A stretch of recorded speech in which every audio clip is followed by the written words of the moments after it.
Karen McKenzie was on a warpath. As the self-appointed president of the Willow Oaks Homeowners Association, she prided herself on maintaining the immaculate image of her neighborhood. But today, her quest for order had led her straight to the doorstep of the newest resident, and she was determined to put them in their place.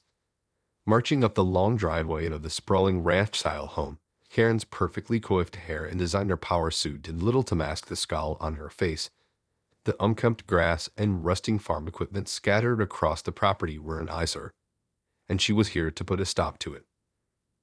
Rapping sharply on the door, Karen waited impatiently, tapping her stiletto heel against the weathered wood. When the door finally creaked open, she was met with the unimpressed gaze of a tall, rugged-looking man. "Can I help you?" he asked, his deep voice dripping with disinterest. "Yes, you most certainly can," Karen declared, thrusting a stack of papers toward him. "My name is Karen McKenzie, and I'm the president of the Willow Oaks Homeowners Association. I'm here to inform you that your property is in clear violation of our community guidelines." The man, who introduced himself as Jack, simply raised a brow and gestured for her to continue. "This," Karen said, brandishing a thick binder, "is our HOA handbook. It clearly states that all properties must be maintained to a certain standard. Your unkept lawn, unsightly farm equipment, and general disregard for aesthetic appeal are simply unacceptable." Jack's eyes narrowed, and for a moment, Karen thought she saw a flicker of amusement in his expression. "And what exactly do you propose I do about it?" he asked, his tone casual but firm. "Well, I'm glad you asked," Karen replied, a triumphant smile spreading across her face. "As the president of the HOA, I'm here to inform you that you have 30 days to bring your property up to code. If you fail to do so, we will be forced to take legal action and impose hefty fines." "Fines, huh?" Jack mused, scratching his chin thoughtfully.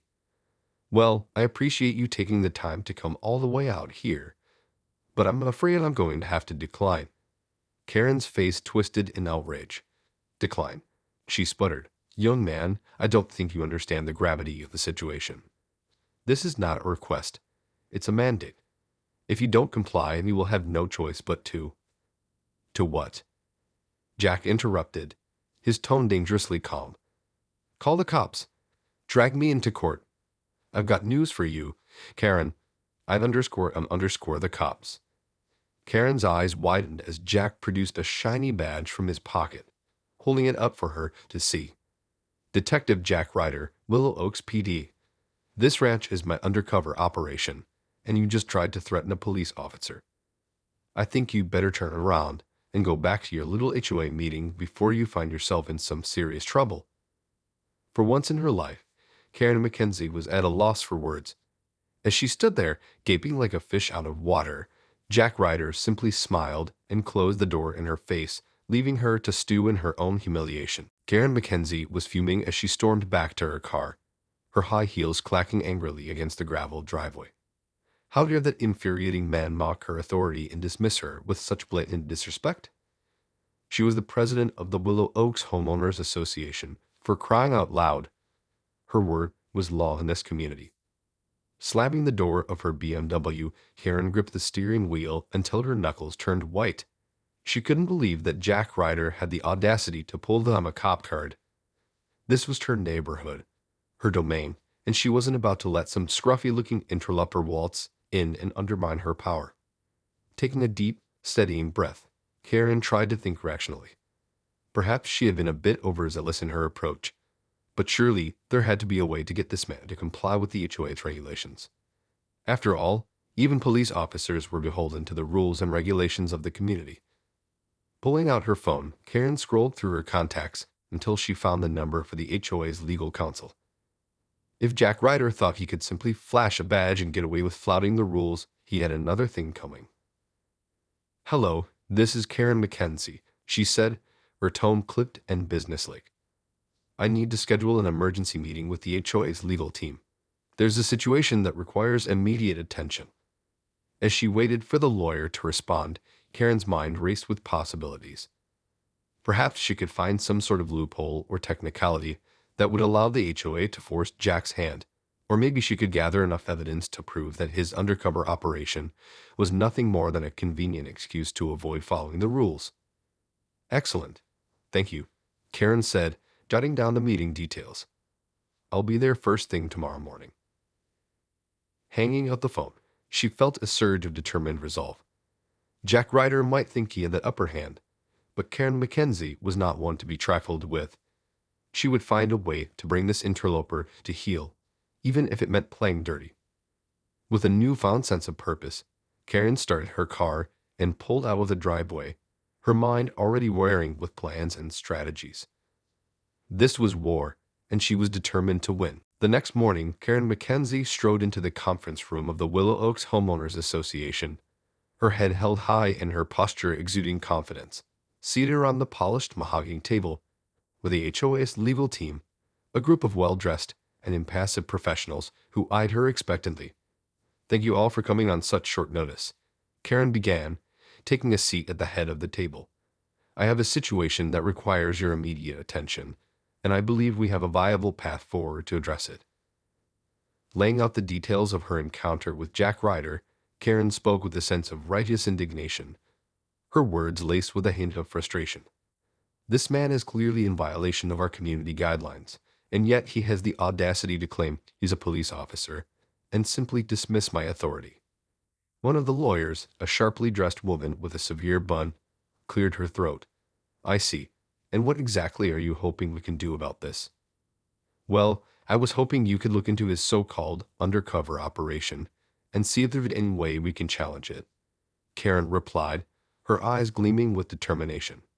Surely there must be some technicality or loophole that we can exploit to force him to comply with our rules and regulations. The lawyers exchanged a series of measured glances, their expressions unreadable.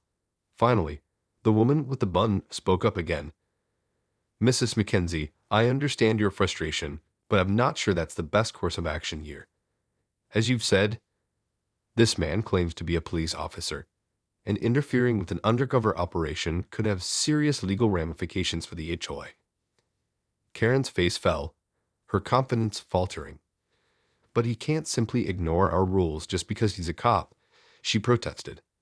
I'm afraid he can, actually. Another lawyer chimed in, a balding man with a thick mustache. The police have certain exemptions and privileges when it comes to things like property maintenance and zoning regulations. Unless we can prove that his operation is a sham, there's not much we can do. Frustration and defeat washed over Karen's features as she realized her plan was crumbling. So you're telling me there's nothing we can do? No way to force him to comply? The lawyers exchanged another round of uneasy glances, the woman with the bun finally speaking up.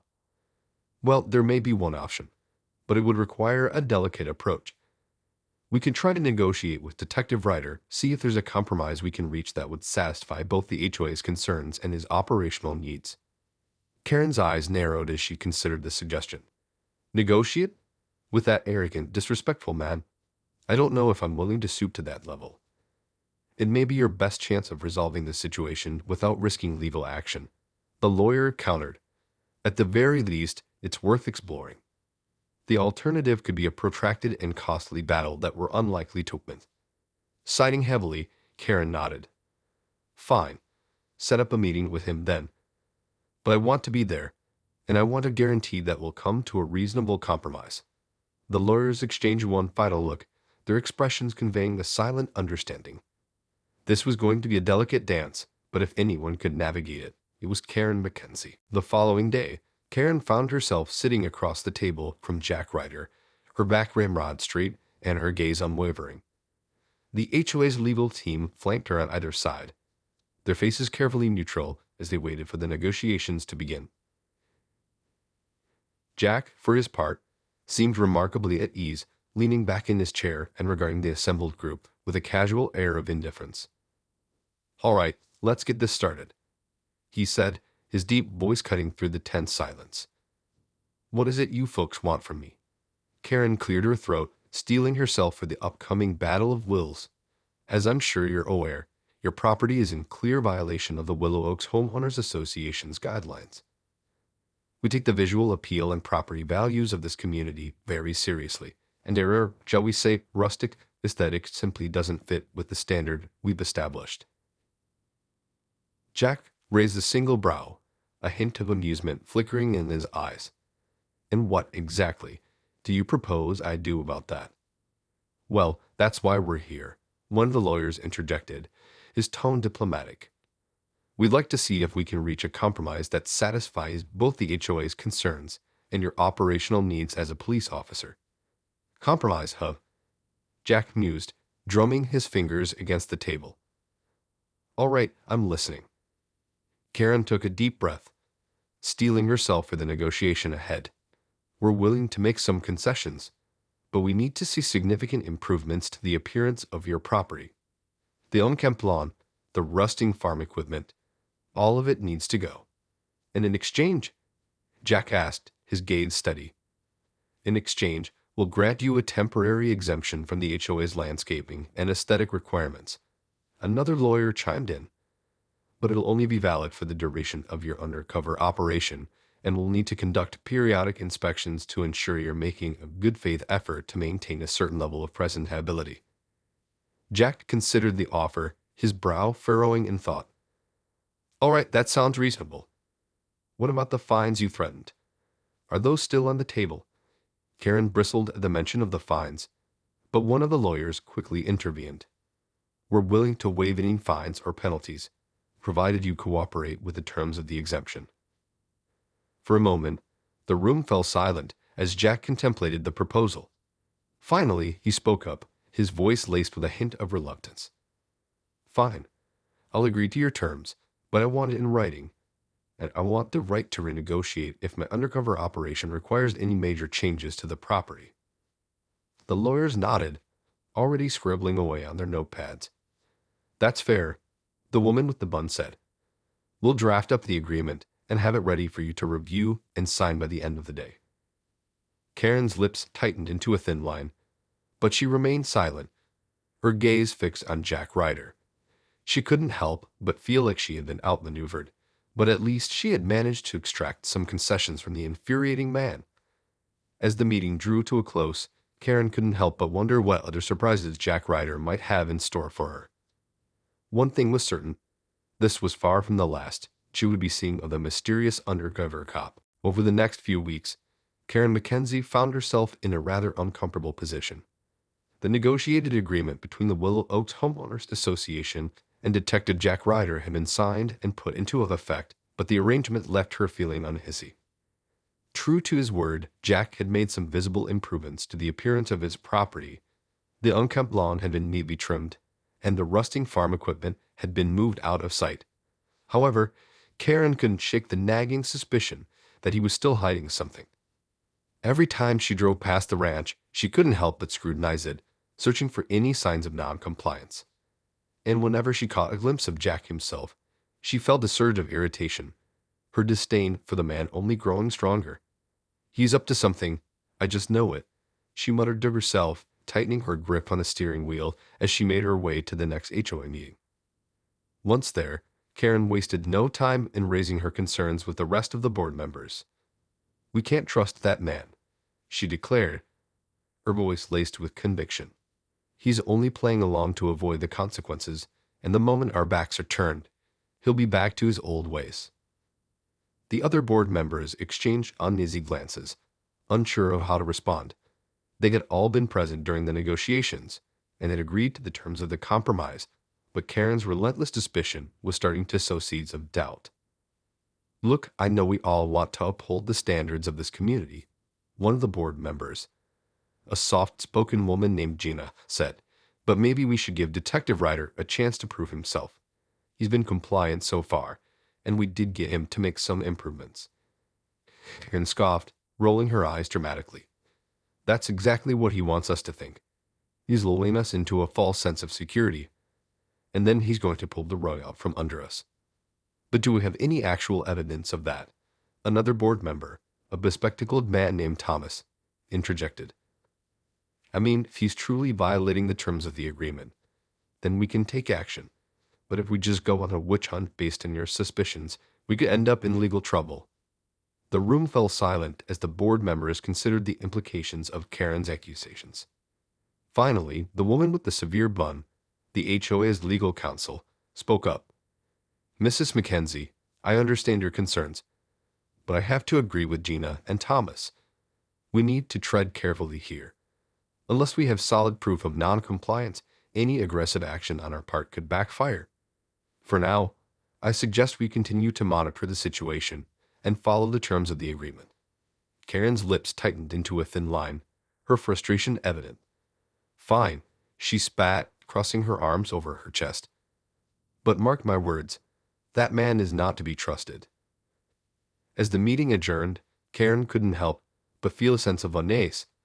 She knew in her gut that Jack Ryder was up to something, and she was determined to uncover the truth, no matter the cost. In the weeks that followed, Karen Mackenzie found herself in a state of constant surveillance, her vigilant gaze constantly scanning the horizon for any sign of wrongdoing from Jack Ryder and his mysterious ranch. Despite the terms of the negotiated agreement, which granted Jack a temporary exemption from the HOA's aesthetic requirements, Karen couldn't shake the feeling that he was still hiding something. She spent countless hours driving past the property, scrutinizing every detail, searching for any hint of non-compliance. Yet, much to her frustration, Jack's property remained impeccably maintained, the lawn neatly trimmed, and the rusting farm equipment nowhere to be seen. It was as if he was taunting her, daring her to find fault in his meticulously curated victide. There's no way he's actually following the rules, Karen muttered to herself, her grip tightening on the steering wheel as she cruised past the ranch for the umpteenth time that week. He's got to be up to something. I just know it. Determined to uncover the truth, Karen began delving deeper into Jack's background, scouring public records and databases for any clues that might shed light on his true intentions. She combed through news reports, police blotters, and property records, searching for any discrepancies or red flags that could help her build a case against the infuriating man. But as the days turned into weeks, Karen's frustration only continued to grow. Despite her best efforts, she couldn't find a single shred of evidence to support her suspicions. Jack Ryder's undercover operation seemed to be exactly what he claimed it to be, and the HOA's legal counsel remained steadfast in their position that they couldn't take any action without solid proof of wrongdoing. This is impossible, Karen fumed, slamming her fist against the steering wheel in a fit of anger. He's got to be hiding something. There's no way he's actually playing by the rules. Determined to find a way to break through Jack's meticulously constructed facade, Karen turned her attention to the HOA's own records and policies. Surely there had to be some loophole or technicality that she could exploit to force his hand. As she pored over the thick binder of HOA guidelines, an idea began to take shape in Karen's mind. If she couldn't find a way to directly challenge Jack's undercover operation, maybe she could find a way to make his life more difficult in other ways. With a newfound sense of purpose, Karen set to work, her fingers flying across the keyboard as she began drafting a series of detailed complaints and proposed policy changes. This was war, and she was determined to win, no matter the cost. Over the next several weeks, Karen Mackenzie launched a relentless campaign to tighten the screws on Jack Ryder and his undercover operation. Using her position as the president of the Willow Oaks Homeowners Association, she orchestrated a series of policy changes and enforcement actions that were designed to make his life as difficult as possible. First, she pushed through a new set of landscaping and maintenance requirements that went far beyond the standard guidelines. The HOA now demanded regular inspections, strict adherence to specific mowing patterns, and the removal of any unsightly structures or equipment, regardless of their purpose. Whenever Jack's property was found to be even slightly out of compliance, Karen would swoop in, brandishing the new policies and threatening hefty fines if he didn't immediately address the issues. This is an outrageous abuse of power, Jack protested, his frustration evident as he confronted Karen and the HOA's legal team. I'm simply ensuring that all residents of Willow Oaks maintain the high standards we've set for our community, Karen replied, her tone dripping with feigned innocence. If you have a problem with that, I'd be more than happy to take this to court. Jack's jaw tightened, his eyes narrowing as he realized the trap Karen had set. With the HOA's newfound authority and the threat of legal action looming, he had little choice but to comply, lest his undercover operation be compromised. But Karen wasn't done there. She also launched a campaign to increase the frequency and intensity of the HOA's inspections, dispatching a small army of volunteers to scour the neighborhood for any and all violations. "It's for the greater good of the community," Karen would explain, her Saccarian smile doing little to mask the triumphant glint in her eyes. "We need to ensure that everyone is doing their part to maintain the image and property values of Willow Oaks." Jack, for his part, found himself increasingly frustrated and cornered. He had hoped that the negotiated agreement would provide him with the necessary cover to continue his undercover work, but Karen's relentless campaign had turned his life into a living hell. Every time he turned around, there was another complaint, another violation notice, another demand for immediate action. It was as if Karen had made it her personal mission to undermine his operation at every turn. "This is ridiculous," Jack fumed, slamming his fist against the kitchen table. "I'm a police officer, for crying out loud. I should be the one enforcing the law, not the other way around." But as much as he hated to admit it, Jack knew he was trapped. He couldn't afford to risk blowing his cover, not when the case he was working on was so important. So he gritted his teeth and complied, all the while plotting his revenge against the infuriating woman who had dared to challenge him. The tension between Karen McKenzie and Detective Jack Ryder had reached a fever pitch, with neither side willing to back down. Karen's relentless campaign to tighten the screws on Jack's undercover operation had left him feeling increasingly frustrated and cornered, while her own determination to expose his supposed nefarious activities had only grown stronger. But as the weeks turned into months, a surprising turn of events unfolded that would ultimately shift the balance of power.